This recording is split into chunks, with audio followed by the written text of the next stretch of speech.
Minsan napag-usapan natin yung bomb joke at sinabi natin na this is punishable under the law. So, wag magbiro na meron kang bomba habang nakasakay ka or pasakay ka sa isang eroplano. Recently, meron din tayong fire prank law, no? And obviously, dahil ito ay fire prank, ito ay pranking o joke na nagsasabing may sunog.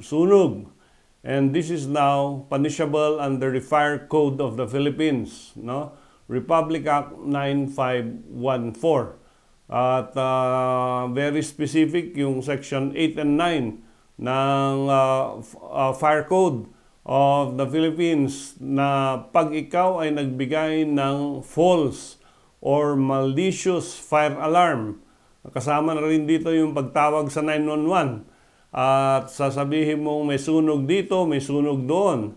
O kaya you are in a building or you are in a house at sumigaw ka ng may sunog.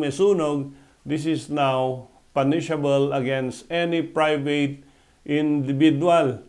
At because of this, you can be penalized by a fine of 50,000 pesos. Napaka-stiff ng penalty para sa joke na ito.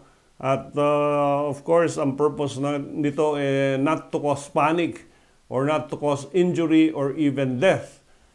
Especially in a crowded place, pag nag-prank ka at nagkaroon ng stampede, it may cause injury, death, or even damage to property.